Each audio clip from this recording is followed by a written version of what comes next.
pledge allegiance to the flag of the United States of America and to the republic for which it stands, one nation, under God, indivisible, with liberty and justice for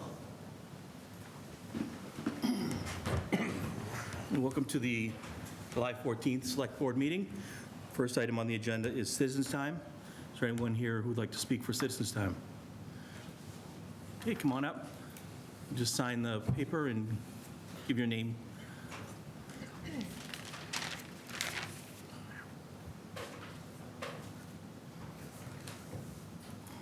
Hi, my name is Alex. I'm a Burlington resident from the Pine Glen District, and I'm here tonight representing a group concerned about the ICE facility in Burlington at 1000 District Avenue. To give a brief summary of this issue, this building was constructed and zoned as an office space, and until recently, that's how it was used. Now it's operating as an unlicensed and unregulated detention center, without the basic facilities or staffing needed to safely hold people. No showers, beds, medical care, or proper food. It was never approved for this kind of use. I find it especially cruel that people are being held in these conditions within sight of Leahy and across the street from Friendly Toast. I know this board is aware of this issue already. What I'd like to bring up today is a piece of advice I got from a mentor years ago. Never accept responsibility without authority. This means that you should not put yourself in a position where you will be held accountable for outcomes where you do not have the power or control to influence those outcomes.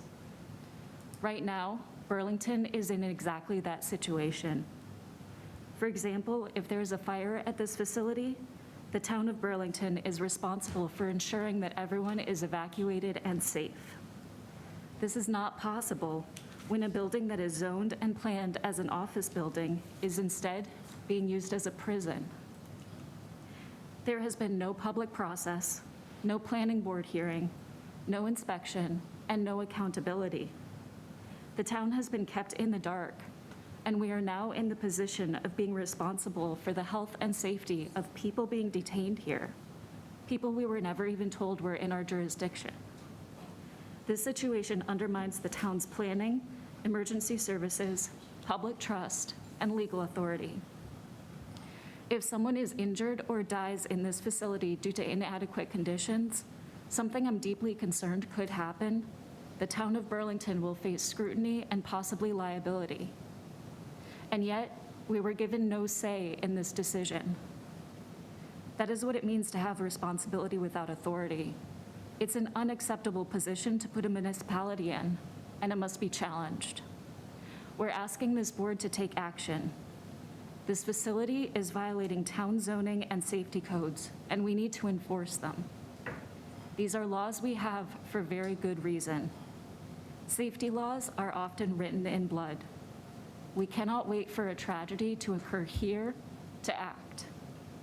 If Burlington allows a private landlord and federal agency to bypass local authority this blatantly, it sets a precedent, and that precedent could be used against this town, its residents, and our first responders in the future. Thank you. Thank you. Is there anyone else in the room who would like to speak? Is there anybody online who'd like to speak? Okay, seeing none, we'll move on to our next item on the agenda, which is an appointment for the fire department.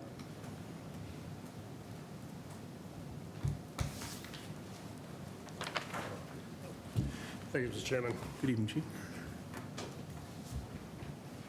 I'm pleased to recommend Michael Fontenay for appointment to the position of limited assignment firefighter at the Burlington Fire Department effective July 25th, 2025.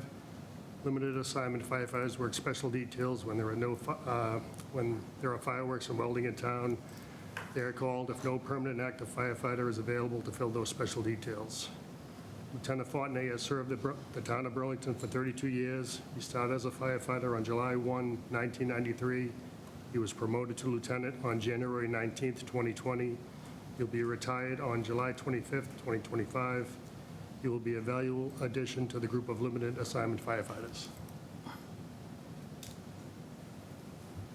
Thank you, Mr. Chairman. And with the chief's recommendation, I would like to first thank Mr.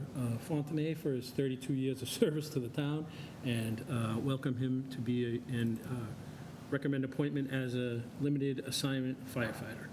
So moved. Second. It's been moved and seconded. All those in favor? Aye. Chair, opposed, abstain? Chair is also an aye. That's 4-0. Thank you. Congratulations, thank you. Next, we have a couple appointments for the police department. Chief?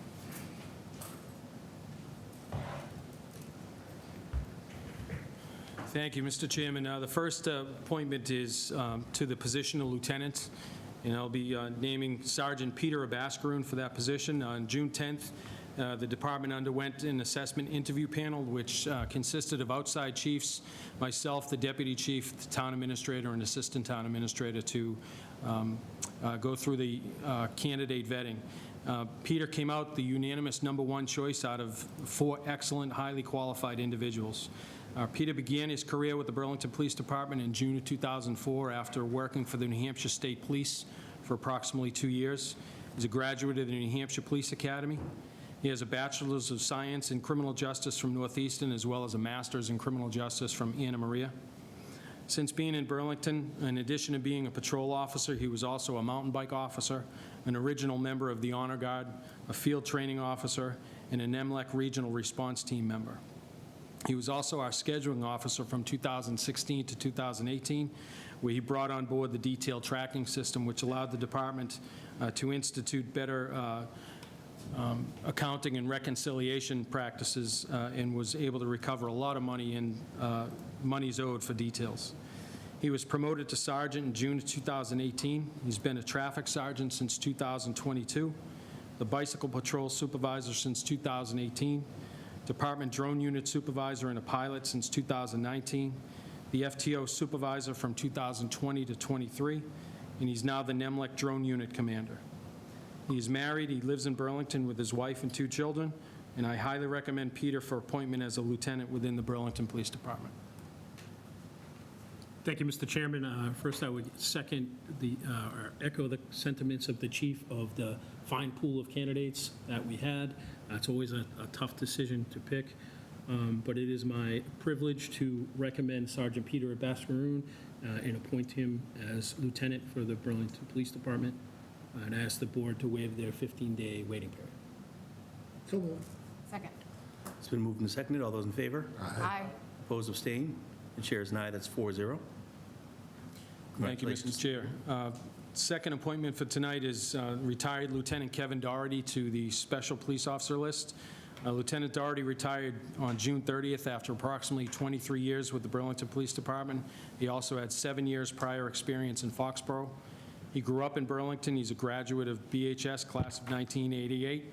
He then came on to the police department in 2003. He was promoted to sergeant in 2007. He worked primarily on days and had the extra duty of being the technology services liaison since 2020. He was then assigned as the sergeant detective in 2022 and appointed as a lieutenant on May 6th of 2024, and then again retired June 30th. I respectfully request that Kevin Doherty be appointed as a special police officer. Thank you, Mr. Chairman. Congratulate and thank Lieutenant Doherty for his 30 years in law enforcement and his 23 years here serving the residents of Burlington. And we would like to appoint him as a special police officer. Did you say when effective, Tom? Effective immediately. Effective immediately, and I ask the board to waive their 15-day waiting period. So moved. Second. It's moved and seconded. All those in favor? Aye. Aye. Opposed, abstain? Chair is aye. It's 4-0. Thank you. Thank you, Chief. Thank you, Chief. Thank you, Chief. Next, we have an appointment for DPW.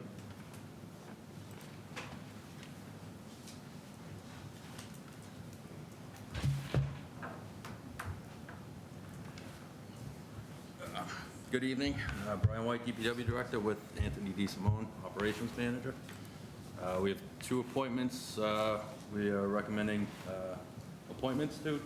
I'll start off with, for the position of lead foreman in our Highway Division. Kevin Keene, Highway Superintendent, Anthony DeSimone, and myself completed interviews for the vacant position of lead foreman. After review of the candidates, I'm recommending Mr. Thomas Harrington for the position. Mr. Harrington has worked in our highway division for over 20 years, starting as a special equipment operator, and more recently in the temporary assignments of working foreman and subsequently lead foreman. During these temporary assignments, he welcomed the added responsibilities, proved he could perform the duties at a high level, and exhibited the leadership qualities necessary of a lead foreman. Throughout his career, he has routinely demonstrated his reliability and his consistency responding to emergency situations when called upon. It's worthy to note, prior to joining the town, he was a owner of a local business in Burlington for 20-plus years, further demonstrating his management experience. Lastly, I'd like to recognize that Mr. Harrington is a U.S. Navy veteran. Given what he has demonstrated in his career with Burlington, as well as his past experience and achievements, I'm confident that Tom would be a great fit for lead foreman in our highway division. Thank you, Mr. Chairman. I would like to appoint Tom Harrington to the position of lead foreman in the Highway Division effective July 7th, and ask the board waive their 15-day waiting period. So moved. Second. It's been moved and seconded. All those in favor? Aye. Aye. Opposed, abstained? Chair is an aye. That's 4-0. You here? Yep.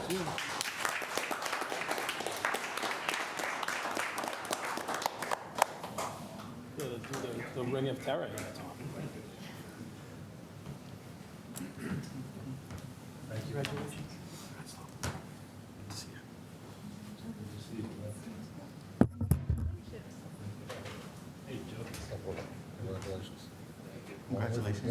And thank you for your service.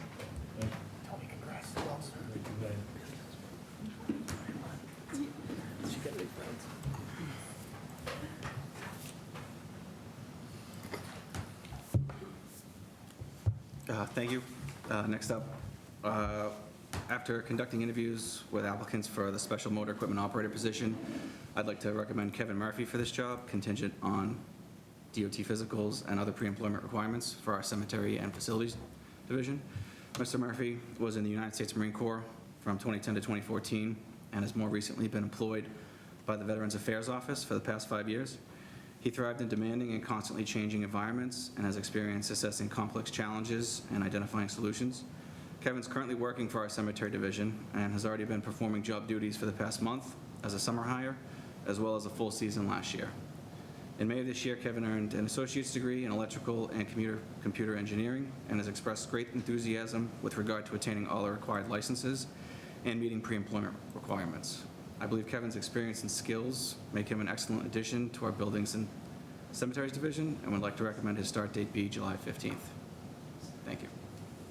Thank you, Mr. Chairman. On the recommendation from our DPW Director and Operations Manager, I am appointing Kevin Murphy to the position of Special Equipment Operator in our Facilities and Cemeteries Division. So moved. Sorry. Request that you waive your 15-day waiting period. So moved. Second. Been moved and seconded. All those in favor? Aye. Opposed, abstained? Chair is an aye. That's 4-0.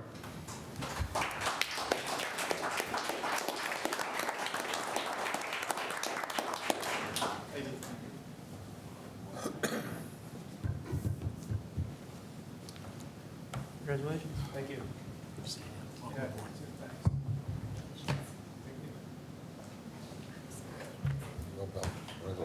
Congratulations and thank you for your service.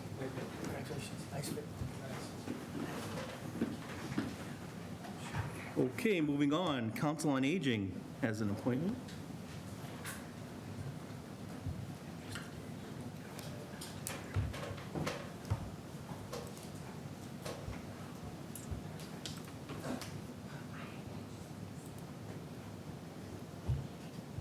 Floor is yours, Marge. Thank you very much. So we're looking to hire a brand-new administrative assistant at our front desk. We did have lots of, we had 3 people that were doing it at once, and it wasn't working very well, so we went to full-time, and then opened up to hire somebody. And we had some really, really good applicants. It was we were very lucky. We chose Nancy Ingram, who has been working with us since COVID. She was 31 years experience with as an executive assistant, and she came to us after several years of retirement. She started full-time. We hired her. We worked for 2 weeks, and then we shut down. And she was very, very good at, calling and seeing if there's anything we needed. She made lots of phone calls from home, and just did yeoman's work, helping to keep us going. She is really, once we opened up, she came back in. She fills in all the time for those who are out, and she's really, really good working with the seniors and keeping everything straight and making sure that everybody gets their rides, gets signed up for what they need to get signed up for, including meals. And she's been amazing working with us. So we're very hopeful that we can have her going forward full-time. Thank you, Mr. Chairman. On the recommendation from Marge, I will be appointing Nancy Ingram to the position of Administrative Assistant at our Council on Aging, and I ask the board to waive their 15-day waiting period. So moved. Second. It's been moved and seconded. All those in favor? Aye. Opposed, abstained? Chair is an aye. That's 4-0. Thank you very much. Thank you, Marge. Marge. March. Moving right along, we have a proclamation for Parks and Recreation Month. Sarah, you want to read that for us? I will. So this is a designation of July as Parks and Recreation Month. Whereas Parks and Recreation is an integral part of communities throughout this country, including Burlington Parks and Recreation, and whereas Parks and Recreation promotes health and wellness, improving the physical and mental health of people who live near parks, and whereas Parks and Recreation promotes time spent in nature, which positively impacts mental health by increasing cognitive performance and well-being, and alleviating illness such as depression, attention deficit disorders, and Alzheimer's. And whereas Parks and Recreation encourages physical activities by providing space for popular sports, hiking trails, swimming pools, and many other activities designed to promote active lifestyles. And whereas Parks and Recreation is a leading provider of healthy meals, nutrition services, and education. And whereas Parks and Recreation programming and education activities such as out-of-school time programming, youth sports, and environmental education are critical to childhood development. And whereas Parks and Recreation increases a community's economic prosperity through increased property values, expansion of the local tax base, increased tourism, the attraction and retention of businesses, and crime reduction.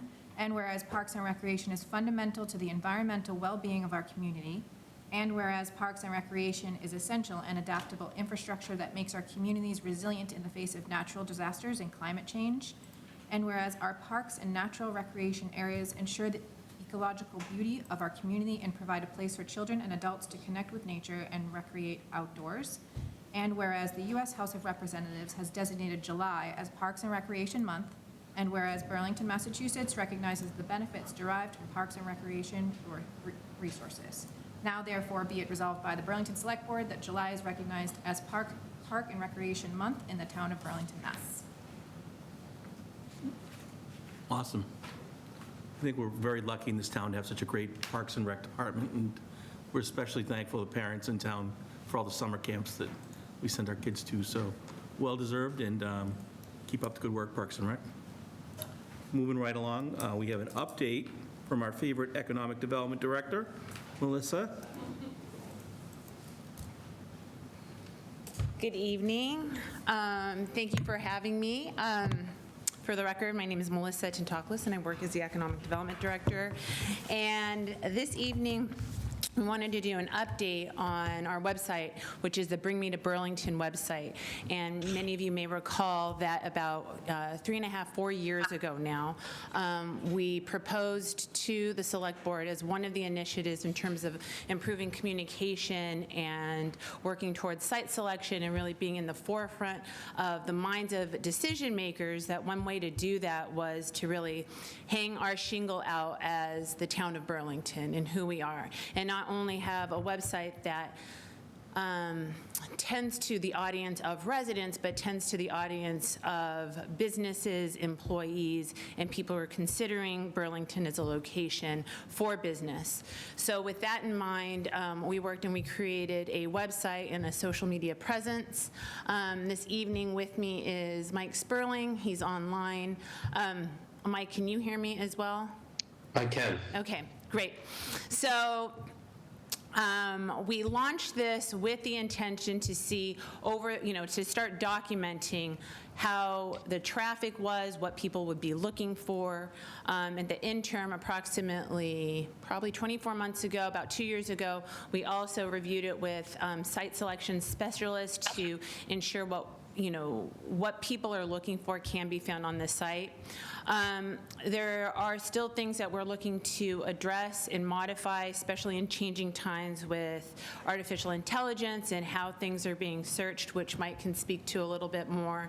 But this evening was really an opportunity to hear directly from Mike Sperling, who works. This is his wheelhouse. He does destination marketing, he does online marketing, so that you guys could ask questions and that we could be a little bit more critical going forward and how we are using the online marketing for Burlington. So with that, Mike, I know we have a presentation that was in your packet.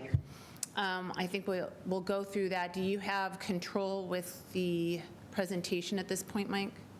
Yeah, can you see it on the screen or not yet? Yeah. Great. Okay.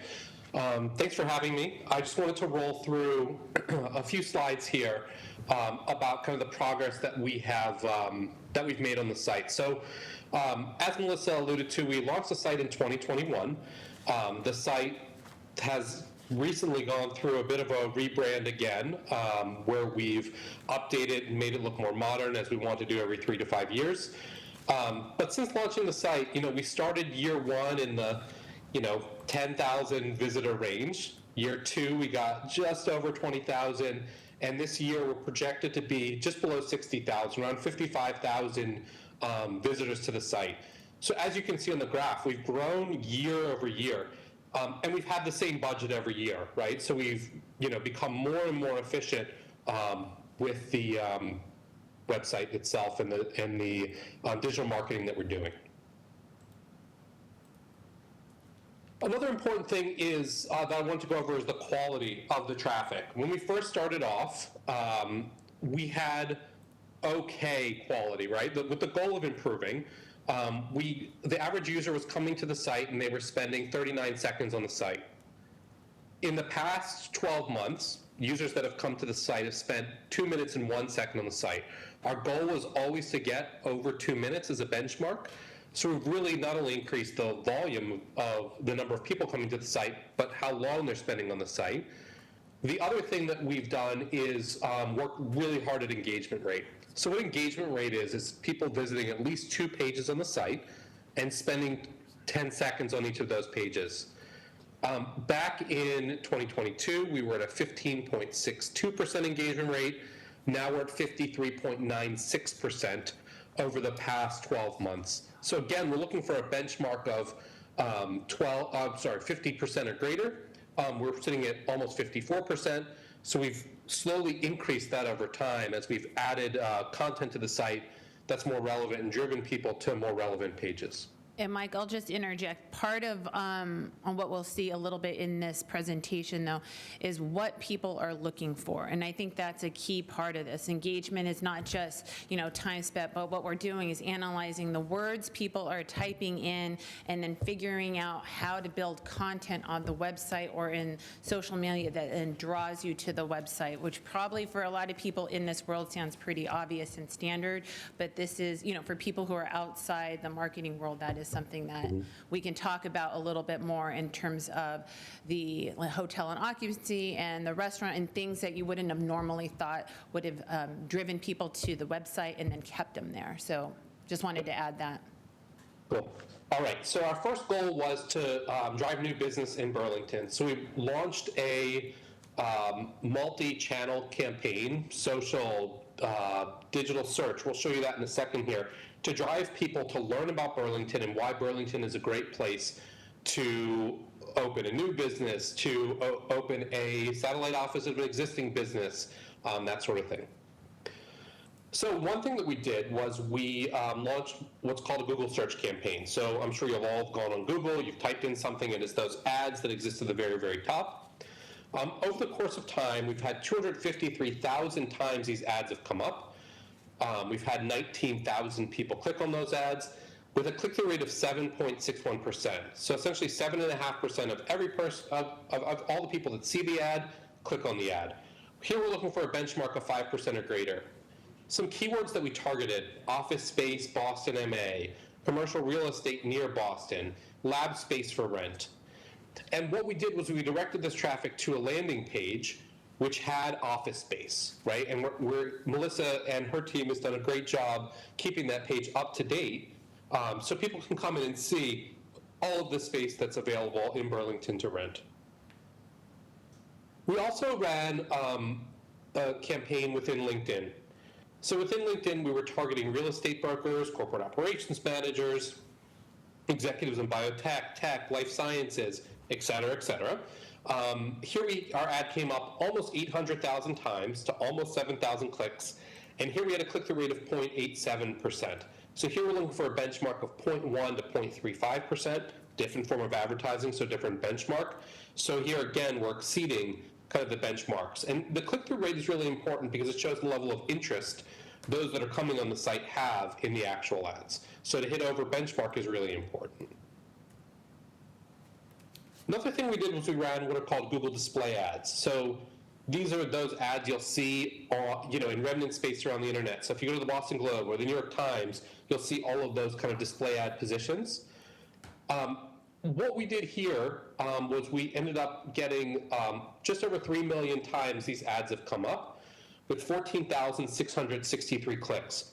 This is a click-through rate of 0.48%, so about 0.5% of every time someone sees one of these, they're being clicked on. And here we're looking again for a benchmark of 0.1 to 0.35%. Another thing we did was we did what's called remarketing. I'm sure you all have gone shopping for something, and it seems like that something follows you everywhere around the internet. That's what we did, right? So if someone ended up on the Bring Me to Burlington site, we reminded them over and over about Burlington and all the great things that Burlington has to offer. It's a very, very effective form of marketing because people really need to see that brand message a number of times before it resonates with them. Here, our remarketing ads came up 2,246,000 times with 8,744 clicks. And again, we beat the benchmark in at 0.39%, looking for 0.1 to 0.35% here. Another thing we put a lot of effort into is organic search engine optimization. So this is, again, people going to search engines and typing in relevant things, and our listing came up underneath all the paid stuff there. So there's different ways we went about doing this. We definitely increased the website traffic to those property listings. But we also, and we'll get into it in a second, there was a secondary goal that we launched, which was visitation and having people eat at our restaurants and stay at our hotels. And we had a lot of that in the way of organic website sessions as well. And so over the course of the last year, we've had 32,000 people come to the site via just different organic searches that are happening.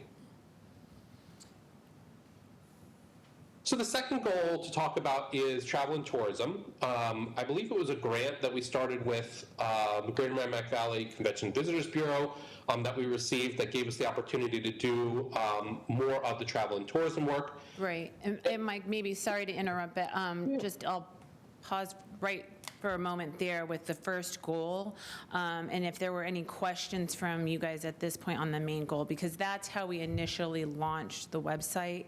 The second part that Mike will be getting into is also something that we learned through analyzing the kind of the data that comes through about people coming looking for restaurants, leveraging also the stays that we have over 1,000 hotel rooms in Burlington and heads on beds for the hotel meal tax. Learned that that was a really kind of effective part to, or effective audience to kind of market to. So I just wanted, before we get into that, I don't know if there were any specific questions on things at this point. Just wanted to do a check-in because I know it's a lot of information all at once. No. Okay. Goal. All right. So looking at the second goal, travel and tourism. So we began to build out pages for travel and tourism. We had a little bit on there to start, right? So we had where, it's Bring Me to Burlington, Boston's best neighbor. We want people to stay in Burlington. We want people to eat in Burlington. But from a travel and tourism perspective, there are other things to do in Concord and Lexington and Boston and Salem that, Burlington is this great central hub.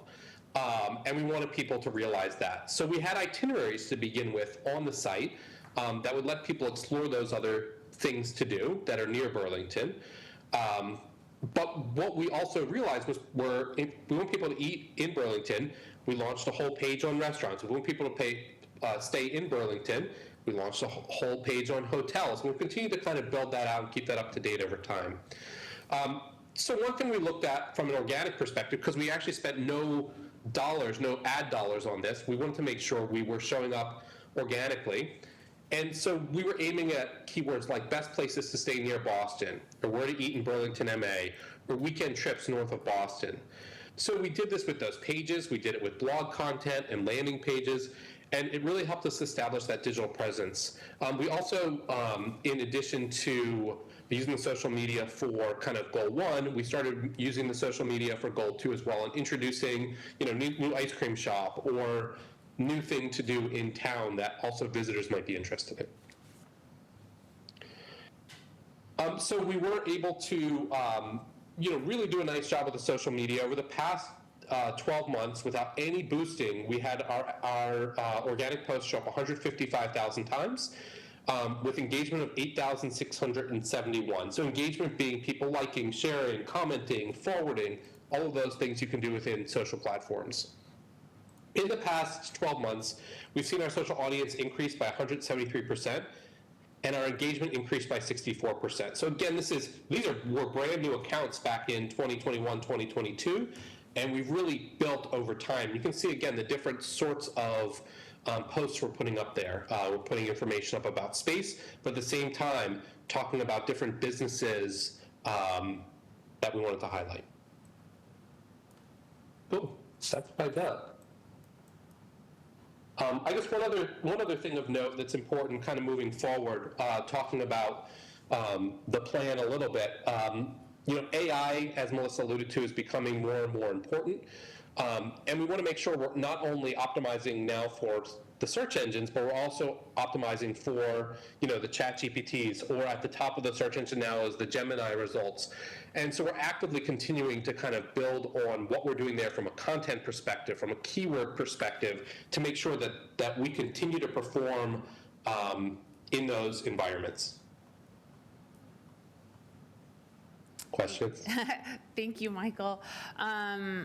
So yeah, I think that is kind of where we are today. I think we are being mindful a little bit. I can give you a couple, my takeaways in terms of, looking at this. We don't have a lot of horsepower, and to really kind of maintain this, we've really leveraged, the work with Michael's team to help, give out the posts and do the social media, because that's, the consistency is where some of that engagement is increased. And at this point, we're looking kind of to continue this and probably try to do a little bit more of the DIY, do-it-yourself social media posts, because we also recognize that, people have there's social media fatigue with so much content out there, that you do want to be, original and stay fresh and authentic, and doing that is really kind of boots on the ground with us doing some of that. So with that, I don't know if you have any further questions, but I really wanted to have a chance to share with the board, the work we've been doing kind of behind the scenes on this, and then answer any questions or take any input in terms of direction on how we've been approaching this. Jim? Thank you, Mr. Chairman. This is for Michael, probably. Are we able to look at the data for certain times of the year? What I mean by that is, there are certain events going on in Boston, up in Salem in October, or even right next door, the Lexington reenactment. Are we able to look at the data to see if there are peaks during those times, or valleys, or are we able to? Yep, go ahead. Absolutely. Yeah, and we do a monthly report for Melissa and team where we actually present that data on a monthly basis to kind of look at those things.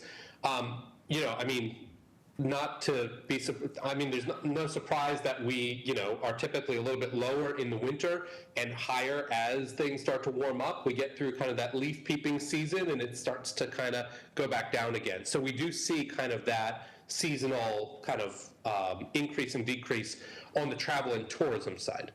Okay, a quick follow-up. Now that we know we have that data, is there any way we can more streamline our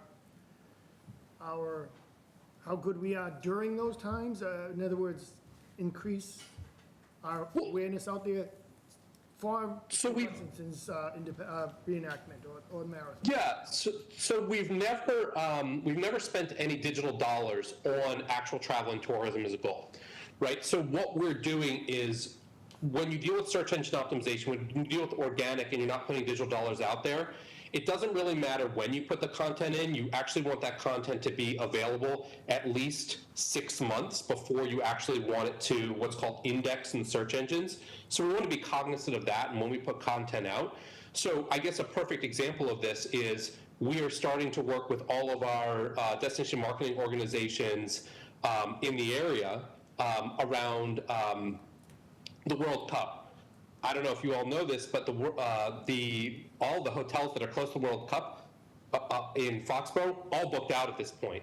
So now people are looking. So we're working with North of Boston. We're working with Merrimack Valley clients who have hotel rooms to start to try to do things organically to make sure they're showing up and they're getting those hotels booked. So that'd be like an example. Now, one thing that we want to start talking about in the next couple months is how do we put a page up for, hey, we've got all these great hotels available for those that are visiting the World Cup. That would be an example of something we'd want to do now from an organic perspective. That's great news to hear. That's great to hear also, Mr. Chairman. Anyone else have any issues or questions? I have a few comments. Sure. Just want to say thank you, Melissa, and thank you, Michael, for providing this data for us. It's very interesting to see. It's kind of a lot, but, you know, I follow Bring Me to Burlington on social media, so I see all the posts, and I do find them very helpful, interesting, and, you know, I appreciate that presence out there. I'm curious, it is an interesting concept to have this website separate from our burlington.org, and it's really just focused on sort of the economic aspect. Are there comparable sites in other communities like this? Yeah, I mean, I think they come in different forms. So Civic Plus is our website host for Town of Burlington, and you can have a page that is just an economic development page, kind of a little bit more built out, kind of maybe like the library, for example. So there is that form. Town of Concord and places like that that have more robust tourism, they have it linked so that their independent site, Visit Concord, for example, is linked to their Town of Concord site, so that when you hit Visit Concord, it goes to the separate site, but it's very much integrated, if that makes sense. And those are the two models I've probably seen the most.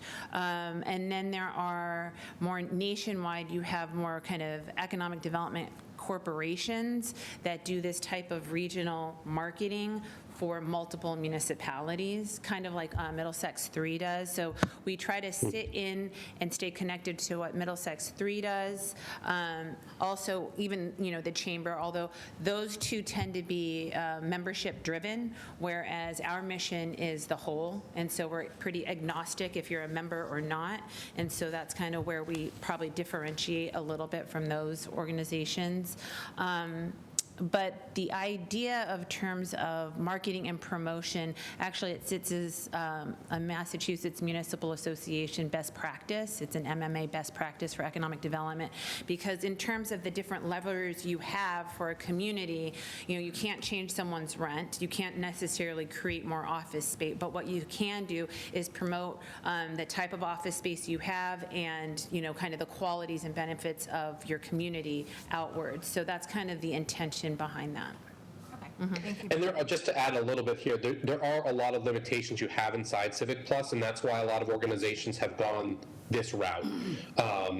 that you can only do so much with search engine optimization. You can only do so much with building out those sections. We actually manage both Lexington and Concord's, both of their travel and tourism sites, and it was the same reason, right? They both started trying to build it inside their individual systems, and it just couldn't happen. That makes sense, having worked with Civic Plus a little bit myself. The only thing I'll add is that I think, Melissa, you were talking a little bit about moving forward and sort of boots on the ground and maintaining this moving forward. We are, putting together a job description for a communications director or a communications position. Posted today?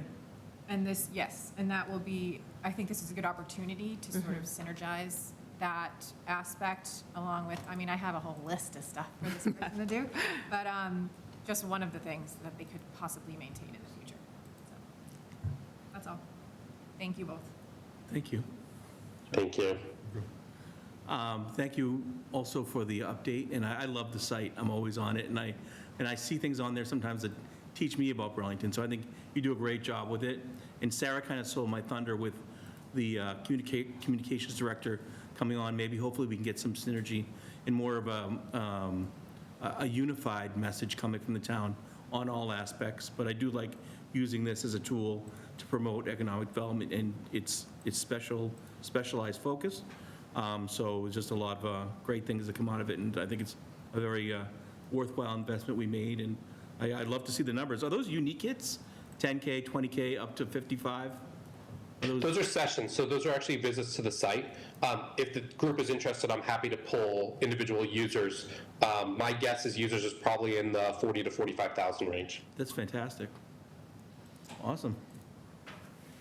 All right, anyone else have any questions? Anything else you want to add, Melissa or Mike?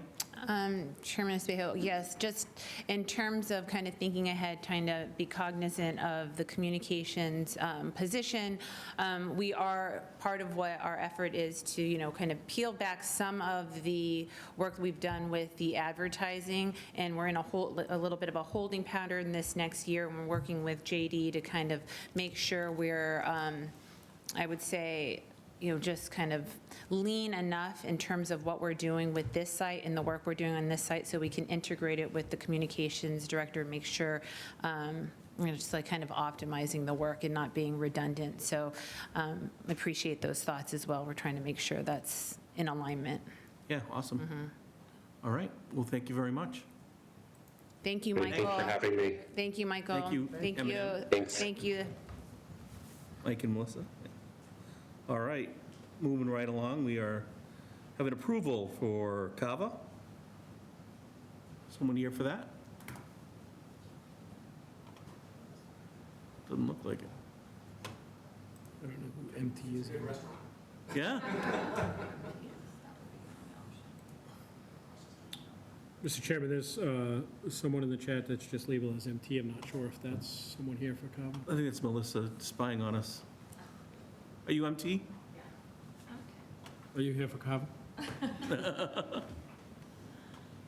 Maybe circle back with them, or? Okay. We'll move ahead to a discussion update on a September zoning article for Nordblum project. Gentlemen? Mr. Chairman, while they make their way up, you may remember that Mr. Buckley and Mr. Fremont Smith were in front of the planning board way back in February, I believe, the first time this came about. And then the article was eventually postponed until September. So they've been back to the planning board and wanted a chance to come to speak to you all before the September town meeting warrant is set. So they're here, and I'll pass it off to them. Thank you. For the record, Robert Buckley, Raymond Bronstein, Todd Fremont Smith, Nordblum Company. We decided not to give a full presentation because I think everyone's seen it a half dozen times.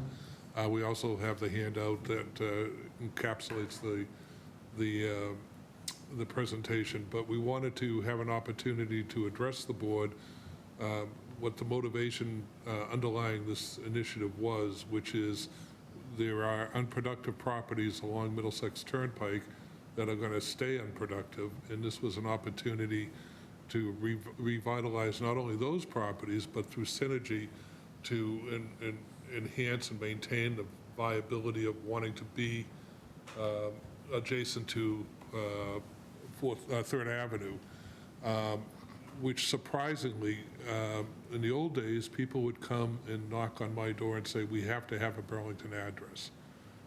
That does not occur anymore.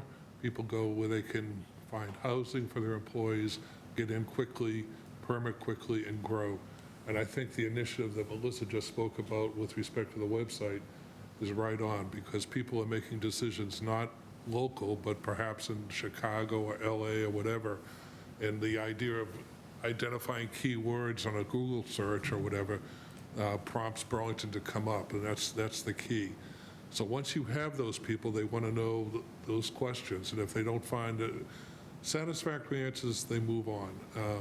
So we have an opportunity here. We're asking for an additional density under the MBTA zoning, which has some benefits because it will put Burlington at the forefront with respect to recently available funds under the MBTA initiative, because you'll have an actual project. And what we decided to do here, which is unlike most projects, we spent a lot of time, effort, and money up front to design something that what we're showing is exactly what will be built. So the presentation that we've shown to both the planning board and other boards and agencies in the town, we've stressed that this is what will be built. Through the planning board as well as town council, there was a suggestion to do a development agreement, which we're totally on board with. We have a draft that we've been going through. We would hope to have our comments back to town council sometime this week. But this is unique in some respects because heretofore, Burlington's been at the forefront of development agreements because they've actually been incorporated into your planned development districts. If you look at your planned development districts, there's usually a section, there is a required section called special conditions, which becomes part of the zoning, which outlines all the mitigation, the timing, et cetera. So Burlington was, as a matter of fact, when Burlington Corporate Center was done back in 1986, the New York Times ran an article in their real estate section touting the initiative that the town of Burlington in Massachusetts had undertaken. So that's where we are. We think it's a good project. We have commissioned a fiscal analysis that shows a net positive tax benefit to the town of approximately $375,000 a year. Now, that doesn't include the one-time fees for construction and so forth and so on. And it also, what I try to tell communities, if the properties there are going to continue to decline in value, you'll never regain. Every year you lose that increased tax revenue. It's not like you can make it up. You can't tack it on and make it up. So every year that those stay underproductive and continue to decline, that's money lost. And then there's the intangible, which you really cannot measure. It's similar to what Melissa was saying with her consultant, that there are certain things you can't measure. What's the impact of surrounding offices that are substantially, there's a high vacancy right now. What is having this available housing, what does that do to the values of surrounding properties?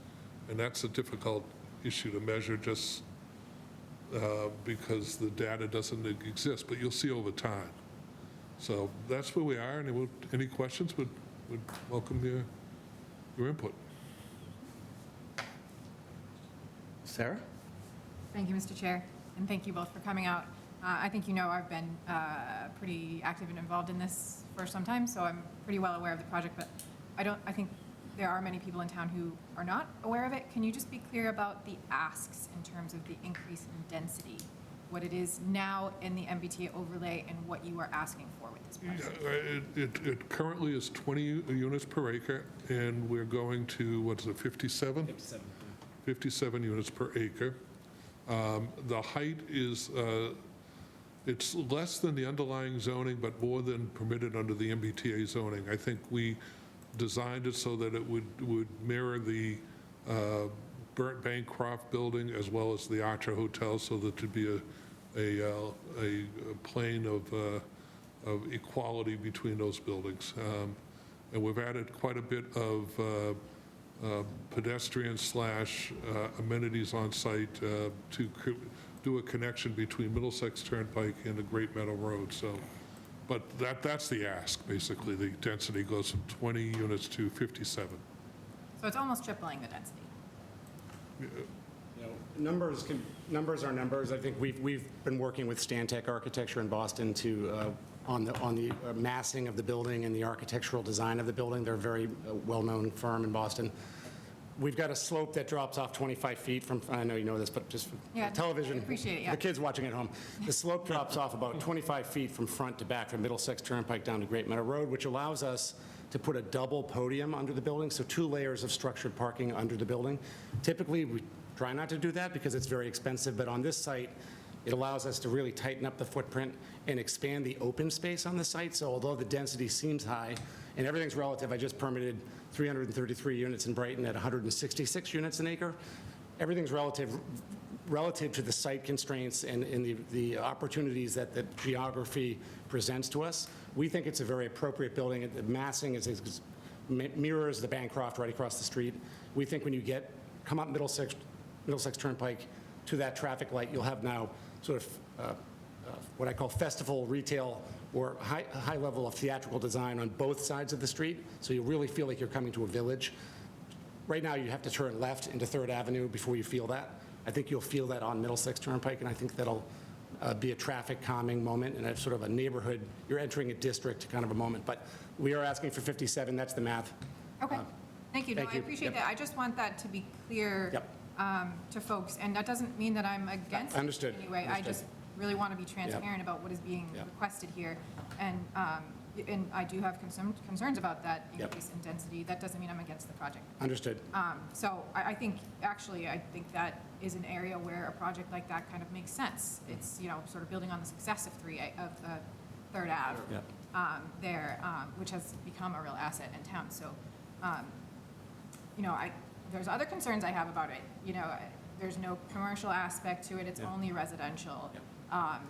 There's, conservation land right across the street behind there, and that's going to be a huge mass of building right up against that conservation land. So that said, I think this could be an opportunity to address 2 older underutilized buildings, like you said, that might be difficult to lease. So this could be, something that could be an asset to that area. Also, as you made reference to the development agreement, this is an opportunity for us as a town to work together with you as a developer and to have conversations about potential wider community benefits, not just within the scope of the project, but expanding it beyond the reach of the project to the mall and other areas of town. So, I've been part of those conversations ongoing with some members of the Select Board, Planning Board, Economic Development. It's been kind of a team effort. It's been really good to see, and I'm good that you guys are now coming in with your feedback and we can have these conversations, because this is a unique situation with the whole MBTA overlay. If you get approved for this upzoning by town meeting, this project moves forward by right because of that, because it's an MBTA. There's no special permit. So that is, a concern as well, or something to consider when going forward. We agree, and I think what Bob was saying, and Melissa is already on this, Melissa Tentaklis is already pursuing state grants for this neighborhood, and I think we just had a meet, I won't speak to various politicians, but there is a lot of attention on communities which are cooperating with the state on MBTA communities and generating housing. And I think one of the best opportunities we have is to work together on grant applications, to have some private funding that amplifies into some state funding for infrastructure improvements. So we should all be thinking about what those improvements should be. We agree. Absolutely, yeah. Go ahead, Bob. I saw a thing in the news today. I haven't read the details, but the town of Grafton, which is not a booming metropolis, although their performance center is superb, just was awarded $9 million because under the Momentum Fund, because they're being proactive with respect to the 3A zoning. Because a lot of communities put 3A zoning on areas that will never be developed. Yeah, and I appreciate the comment about the grants, and Melissa does an amazing job with getting a ton of grants for our town.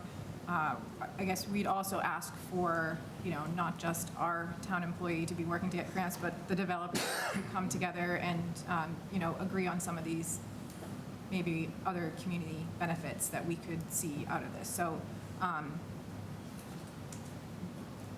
that said, I mean, I know there's going to be people in town who are just fundamentally against a higher density development, just anywhere in town, but I completely understand that. But there does seem to be a growing appetite, I guess, in town, especially with town meeting, that more housing is needed just in general. We've seen town meeting support other housing initiatives recently, MBTA, mixed use, middle housing. So there seems to be an openness and a thoughtfulness around housing development in town. So because of that, I think it's even more important that we come together as a town with the developer ahead of town meeting to come to an agreement with some things. This is not up to us to approve. This is your right to come forward and ask for this, and this is town meeting's right to approve it or deny it. And so if they do approve it, we ask for this and this and this and come to that agreement ahead of time. So, Dialogue is never bad. We agree. We agree. okay, great. So that's all I have to say. Thank you both for coming out and for making the rounds and coming to our meeting. I appreciate it. Thank you. Oh, wait. Oh, all right. Thank you, Mr. Chairman. I remember what Third Ave looked like 20 years ago. It does not look like that anymore. The buildings along Middlesex Turnpike in this area have that 1970s facade that Third Ave used to have. Often, I know I use it as an example, and I know other people in town use Third Ave as a success story. Look what we did here. Not the town, the developers. Together, yeah. My question is this, where these two buildings are, yes, something needs to be done. It's early in the conversation, but is the intent to have access off the Middlesex Turnpike or off Meadow Road or off both? Yeah, so there are existing curb cuts on both roads today, and the intent would be to maintain those curb cuts. We still have to do traffic studies to see what the best way to execute on that, whether it's right in, right out, or, but there is permeability on both roads, and we think it's appropriate to maintain it. Okay, the reason I bring that up, my second question, if I may, Mr. Chairman? Meadow Road and Middlesex Turnpike, that intersection needs to be addressed because it's right turn only, and it's gonna, if you have people in there now coming from the Middlesex Turnpike and Meadow Road, they get up to Middlesex Turnpike, I've seen them. Go take a left. Fortunately, I wasn't in the cruiser at the time, but seen them go left against the traffic, and it's dangerous. Yep. It's dangerous. So that, I think, has to be a thought in the back of your mind. Of Sure. Meadow Road and Middlesex Turnpike definitely needs to be addressed. Well, this is a big project, and with any big project, there's a full-blown traffic study and recommendations and discussion with town engineering and the police department, and so we would anticipate running that gauntlet, and again, if something's broken, we want to help fix it, and whether we can afford to do that ourselves, or we need state help, or, but we understand that's part of the process. Okay, in my opinion, it's broken now a little. Yep, We add to it, it's going to be broken worse, so yep. that's just my safety The concern. question, Jim, becomes what's the appropriate solution? Right. You know, because I know that a lot of times I come down Heading south. heading south, and a lot of people do take that left, so any improvement has to arguably, because that takes some of the pressure off the Middlesex Turnpike Mall Road intersection. So you have to balance it, what makes sense. Not denying that people take a left, it's as bad as down at Mall Road and Cambridge Street, is the one down where the car dealerships are? Yes. People take a left there all the time off Yes. the ramp, and it's almost a broadside. But, yeah, we're aware of it. Okay. We've told our consultants to take a look at that, see what we can come up with. All right. I'll set Mr. Chairman. Thank you, Mr. Chairman. No, this is sorry. I think this is a good proposal to start out with. I think there's a bunch of stuff. I mean, it did take me all weekend to go over this because I want to go fishing a couple times. But there's a lot to go over. There's a few concerns I have. Number one being the water. I know we have an issue with water now. We're going to be hooked up pretty soon, but right now we're on a water ban, putting all these in there. How much is that going to affect the rest of the residents in town? The parking, how's the parking? Because I'll be honest with you, some nights when I go over to the Third Ave, which is a fantastic place, can't park anyplace. Right. And the Wegmans doesn't want you to park in their lot, so that gets a little bit hairy sometimes. But I totally agree with a lot of things Sarah said about this project. I think I'm definitely in favor of it. I just think there's things that have to be go over with. You know, and one of the biggest things with me is the water issue, because we definitely have a water issue in town. Okay. Needless to say, Mr. Chairman, may I make a comment? Sure. It's a very difficult site, as you can imagine, front to back, so a lot of time and effort, but those are all legitimate issues, and making that contact, we just feel that making that connection with Third Avenue, and what's amazing is the zoning for Third Avenue, we were talking about this the other day, was written in 2007. And it's almost 20 years old, and it still is probably only about halfway done. So there's a lot, you try to put the pieces together and say, how does this work with what's there today? How's it going to work going forward, so that you create that synergy? So, but legitimate issues, it's a very difficult site, and it's one of the reasons the properties will probably stay in their present state, because no one wants to be there. Yeah, well, I mean, I totally agree with you, but, you know, you No, look but at the it, issues have to be addressed. We want them addressed. 2011, I think, or 2007, there's 11 different PDDs over there in that site, in that one site, in that I'm Third. sorry? I believe there's 11 different PDDs. When I sat on the zoning board of appeals, almost every one of those buildings had a different PDD, where they set it up in the beginning. Well, we set it up different, that's the permitting, but it's only, there's three. There's the Keurig, Northwest Park, yeah. Northwest Park, and I still call it the Sun Microsystems campus. There's a whole bunch of different things we had. Yeah, there were some things that the ZBA had. When Kings was put up their signs, they had a different Right. one than the Bancroft had. They had a different one than Tony That's the C's had. permitting It's scheme like- under the PD. It was, I can't say what I want to say. It was a little Well, mess. I think it is evolving over time. And one of the things that Nordblom's a pretty big company, but it's also a pretty small company. And so they're taking it sort of site by site, trying to do things in a thoughtful way. And we had Wegmans, and then we added Lifetime Fitness, and then we added some housing. And it's kind of fun for me to watch evolve over a 30-year But career. don't get me wrong, I definitely agree with this. And Sarah's right on a lot of this, that there's going to be a lot of pushback from residents that think that we don't need it, we don't need to have the housing, Understood. and we don't need to have more water demands on us, we don't need to have these kids going to school, who's going to live there, how many kids are going to be there, how many cars are going to park there. We're going to have all that. It's going to be a discussion to have, and a discussion to go over back and forth, and hopefully that all the boards can get together and work together on this, so it makes it better for us all. And Joe, I think we'll have answers for all of that. I think we're trying to do our homework on that. Just But, want to bring it up, that's all. No, Thank you. no, legitimate issue. Thank you. Thank you. Thank you, gentlemen, for the update. I just had one question, the height. Is it going to be as tall as the Bancroft and the Archer buildings? So I had my trusty slideshow here. It's going, hold on one second. This one I missed. The Bancroft building is 41 feet on Middlesex Turnpike. To the roof line. To the roof. The mechanical Archer is 67 feet. Our proposal is to step the building 44 feet to the first step back, and then the top floor steps back to 58 feet. So it has been designed to be in concert with what's across the street. It'll feel very much in keeping. 58 feet's the back part, right? Correct, where the top floor steps back from the front facade. Okay. All right, that's what I had. A follow-up to that. So technically 58 feet in the back, because it drops down, is not going to be 58 feet as it would be if it was in the front, correct? Yeah, again, I wanted to do a presentation. My lawyer told me not to because I talk too much, but. We just found out about this We have on diagrams. Friday I'll night. circulate some height diagrams to the board so you can see exactly, because we have studied it.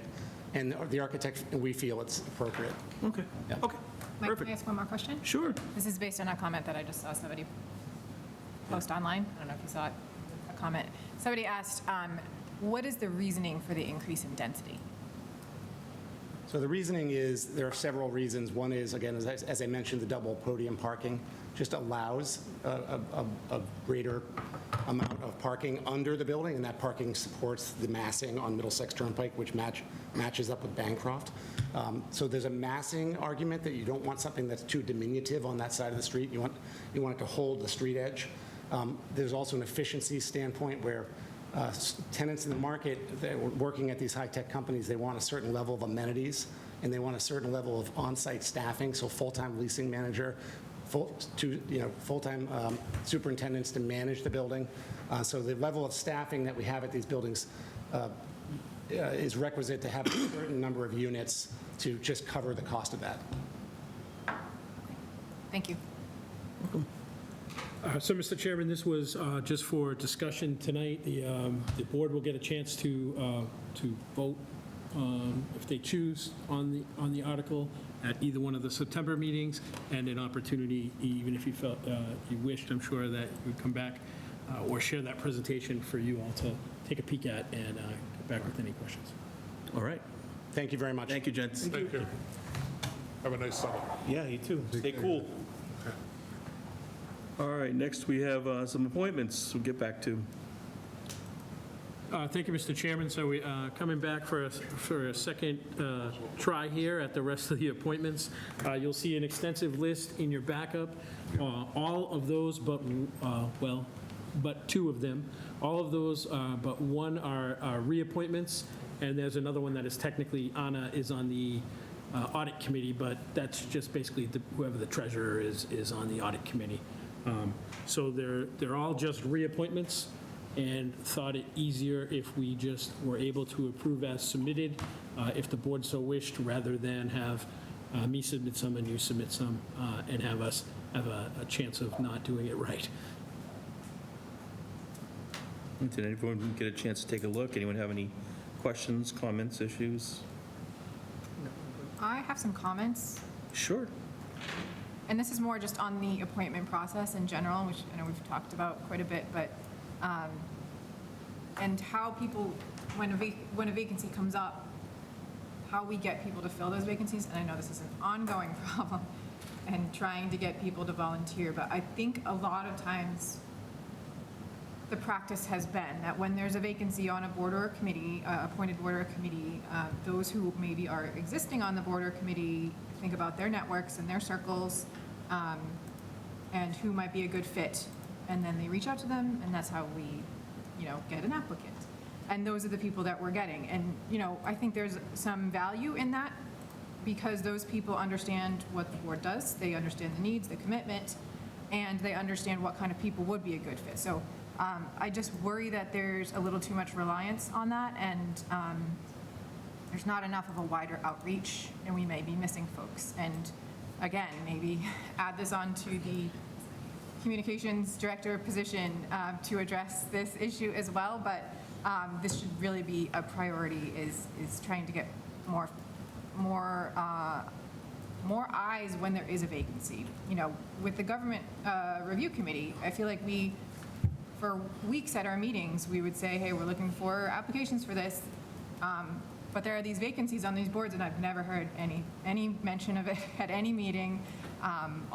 Maybe it's on the website, I don't know, and I'm very active and involved in a town, and I haven't seen anything. So somebody who might be a fit for ZBA, who's working every day, is not going to know either unless they know somebody who's on the board. So this is really just trying to get more, when all it is a tight circle of people getting on these boards with similar mindsets, there's a lack of diversity of thought, which is so important to these appointed boards and committees. So, and some of these have quite a lot of responsibility in town. So it's something that I really feel like I would love this board to, when this comes up again next year, maybe think more, have more thought into that, as we see vacancies, and what we can do to get more people into these roles. So this is not in reference to any appointment that's happening tonight. This is more just an overall comment on how these appointments are made, and my thoughts on that. So that's all. Thank you. Yes, Lynn? So press release goes out anytime there's an opening. Nikki Calabac gets notified, BCAT gets notified. Nick tries to mention it at as many meetings as he can. Wherever he goes. Yes. So we do try. We would love some great new suggestions. Recently, we started to reach out to the schools, but with summer break, we decided to hold off and not advertise any of these until September, when people maybe reset their minds from summer break and weren't maybe as apt to volunteer. So, Yeah, definitely something we can look at, and maybe we can add to that pile of things for the communications director to, For sure. to help us with. But yeah, we will take a look at it next year, closer.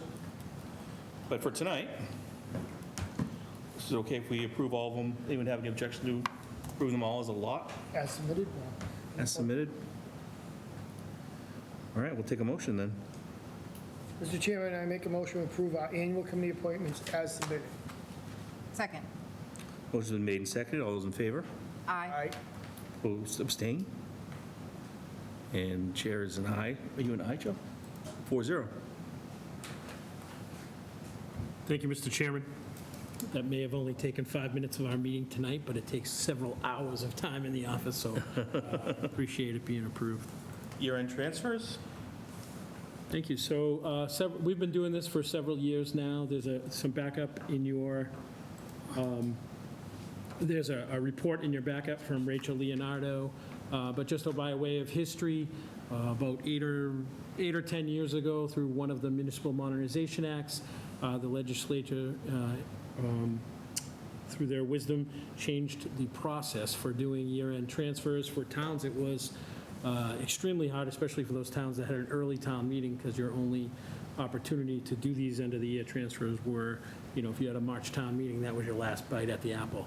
What the legislation allowed for was for the Finance Committee and the Select Board to both approve these year-end transfers up to July 15th. So for the last, or at least as long as I've been here, we've been coming to this meeting with the list of transfers. This is the smallest one since I've been here. You'll notice in the report, it doesn't say it in this report, but it was less than 16 100ths, or less than 16 1,000th of the budget, 22,000 on a $180 million budget. We did pretty good. But this transfer is needed to balance the budget and close the books on FY '25. Happy to answer any specific questions about any of the lines, but this is something we do at our July meeting every year. Just a quick comment. Sure. I concur with Mr. Denizio. I've never seen it this small with so few entries and such a small dollar amount. I guess our accounting department must be doing pretty good, better than the previous one, but I'll leave it at that. I think it's probably right. All right. Anyone else? With that, I'll take a motion. Mr. Chair, I make a motion to approve the FY '25 end-of-year transfers. Second. Motion's been made and seconded. All those in favor? Aye. Opposed, abstained? 4-0. Next is the technology lease. Thank you, Mr. Chairman. This is a housekeeping piece. This is, I guess it would be the second to last step in the process. A little bit of history. In January, we went to town meeting. We got approval to do a 5-year agreement for a lease purchase of our technology infrastructure upgrade throughout the town, for both town and schools. Then we came to May, and then that was funded through our budget process and then the warrant process for town meeting. And now this is us actually ordering the equipment and entering into the agreement. So there's a motion in your backup that approves, that authorizes Chairman Espaillo to sign on behalf of the town, the agreement between E-Plus and the town. So this will, I say second to last because the last piece of the puzzle will be to install all the new equipment we buy, so. Any questions? Someone want to read the motion? I'll go ahead. I'll read it. It is hereby moved that the board vote to authorize Chair Michael Espejo to sign installment payment agreement number MAM 141-1 between the town and E-Plus Group, Inc. on behalf of the Select Board as authorized by Article 11 of the January 2025 town meeting. Second. Motion's been made and seconded. All those in favor? Aye. Aye. Opposed, abstained? 4-0. Next, we have approval of the minutes for our regular meetings of June 9th and June 23rd, and executive session of March 24th and May 5th. Anyone have any comments, objections, corrections for any of those minute? Can we approve them all at once, or do you want them separately? Approve them all at once, as long as everyone's good with them. No problem. All right, we'll take a motion. I'll make a motion to approve the minutes from our regular meeting, June 9th and June 23rd, 2025, and our executive session meetings from March 24th and May 5th, 2025. Second. Motion made and seconded. All those in favor? Aye. Opposed, abstained, 4-0. Next, we have subcommittee reports. Who wants to go first? Oh, Mr. Tigas. Thank you, Mr. Chairman. Fire Department, for the months of May and June, very busy both months. The month of May, 410 calls. The month of June, 490 responses, 900 in over 2 months. During those 2 months, they responded to 2 house fires. One was on Dennis Drive, was caused by a motor on a ventilation unit, and then another one on Phyllis Ave, which was in the basement, but it was, the smoke detectors caught it early, which, again, check your smoke detectors, check your CO detectors, they save lives. Check the batteries. The house did suffer extensive smoke damage, but again, early activation saved the house and potentially lives. They do save lives. The Public Arts Committee, our focus right now is on the move from the next to the area, the sculpture park, to a temporary site, partially on the common, partially on near the buildings, to allow for construction of the police station. So we have a meeting tomorrow morning at 8 a.m. to decide that and see what we're going to do. We have a couple other events coming up, but it's too early to talk about those. They're not till one's not till the fall.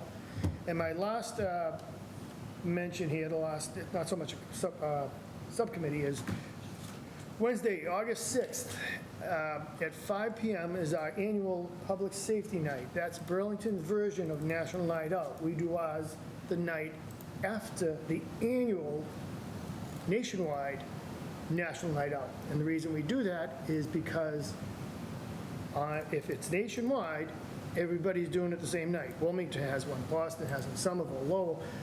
They all have National Night Out on the first Tuesday in August. Well, we run ours, which is first responders, police, fire, and DPW, along with fellow agencies from other towns, similar agencies from other towns, have ours the Wednesday after.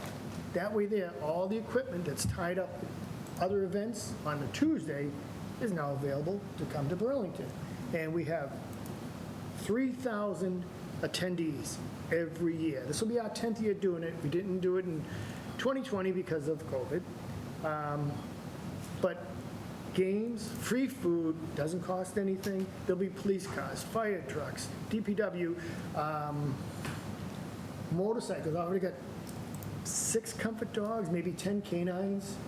And then we've got agencies and companies reaching out to us to join this event. We don't have to go asking others because they hear about our event and they want to play a role. And it's held in conjunction with our partners at Wegmans in the low level of the parking garage, therefore weather's not an issue. Wegmans is a huge and part of this event and other events throughout the town. So August 6th, 5 p.m. at Wegmans, Public Safety Night.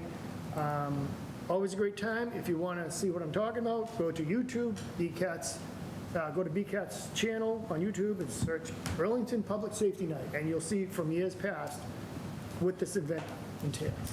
And I'm done. All right. We get you in the dunk tank, or? No. All right. Because trust me, that holds a certain amount of water. If I go in, that water's coming out. Sarah?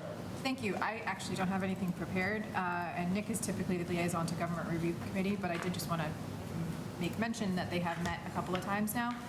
The first meeting was more of an intro type situation. The second one was quite in-depth. It was, I think it was over a 2-hour meeting, and really, really interesting to watch and see what they had to talk about, but they really dove into what they're going to be reviewing throughout their tenure as a committee. And, I thought it was a really well-run meeting.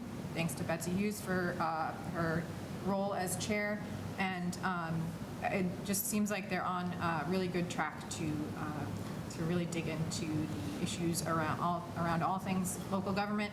And they even brought up the appointed committee issue and the fact that it's really hard to know what's out there and what committees there are and, you know, how often they meet, and just having a listing of something like that would be helpful. So that's just one of the issues, one of the many issues they talked about. But it really seems like they have a good group, you know, some familiar voices, some brand new, and I think it's going to be an interesting process to watch. So that's all I have tonight. Mr. Moran? Okay, I have a couple things. First, I want to thank the Burlington Buzz for putting on the picnic on July 4th. I didn't get to go, but I heard it was a good time, and I think the July 4th committee was also involved, so at least we got to have some type of July 4th celebration, so thank you to Nikki for all the hard work she did. I know she put a lot of time into it, and I heard the band was good, too. The band was pretty good.